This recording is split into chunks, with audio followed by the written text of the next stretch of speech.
For more on the property market in China, we welcome Gwynn Guilford, reporter and editor for Quartz, live for us in New York. Welcome to the show. It's good to have you on there from the NASDAQ. Let me start with this very simple question. Is the situation there under control, or do we have a problem? It's starting to look like the bubble that's been developing for 5 years now, maybe longer, is starting to burst. And that's, the problem that underlies all this is it's not really a matter of policy anymore. It's a matter of supply and demand. And developers have been building like crazy on the supply side, and on the demand side, home ownership is already quite high, and partially because, this is one of the major assets that households can sink their wealth into as a store of value. And then the other thing is demographics. China's population is starting to shrink, and the number of new families that, the kind of people who would need new homes, that number is falling as well. So there might not be demand anymore the way there used to be in the past. Now, I know this is a weird question, but is it possible there's a silver lining to this bubble bursting? Because a lot of people are complaining that things are too expensive. They can't afford to buy a house for the family. If it were to, quote, burst, wouldn't that bring ultimately prices down so that it becomes affordable for more people? Yeah, I think you have a really good point. First of all, there are a lot of people who would be underwater. In the more expensive cities, families are spending 80% of their disposable income paying off their mortgages. That's a really bad situation. Those people are not going to be able to consume. But the silver lining is a really big one. Like, this bubble can't get any bigger. It shouldn't.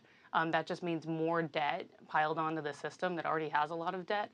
So the bursting is a good thing. It's just how orderly or how quickly it All right. happens. Well, I like how you described it as an orderly burst. I don't know if we'd call the last 5 years in the U.S. an orderly burst, but if you were advising the Chinese government to say, how do we have an orderly burst of the bubble? You know how much they have a tremendous amount of control over the property market there. What would you tell them, or how would you tell them how to have this orderly burst?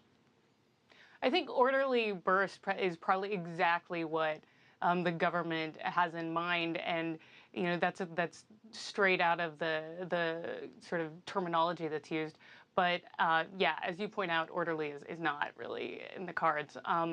The government actually doesn't have a lot of control at this point. It's loosened so much.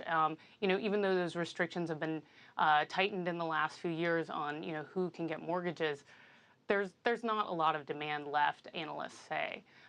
So what the government really should do is not try to shore up the property market. Many analysts argue that fiscal stimulus is really important. Also social spending to support those people who are, paying down their mortgage, spending half of their, or 50%, 80% of their income on mortgages, and then more generally, just creating demand through government investment. In 2007, you remember this. In 2008, there was a huge debate here in the United States whether or not we should bail out people who were over-leveraged when they bought 2, 3, 4, 5 homes. The bubble burst. The prices came down. They were on the verge of bankruptcy. Some did go bankrupt. Now, in China, it's a little bit different, but there are going to be people who are going to be in trouble if the prices do come down. Do you think the government should provide some sort of safety net for them? What can they do? Or is it better to just let them go bust, have the prices come down, and they have to go bankrupt? I think we'll find out. That's a question I don't think anyone has a great answer to right now.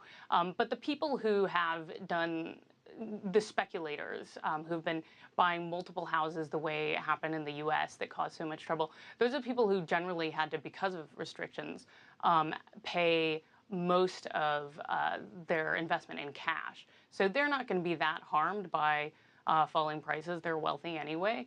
As far as the homeowners who would be left underwater, we'll have to see how bad it gets. But if this does bite into consumption, which, as everyone talks about, is really important for economic rebalancing, that might be something that the government, some sort of relief might need to happen. Gwynn Guilford, reporter and editor for Quartz, joining us from New York on this very complicated topic. I want to thank you again for your time.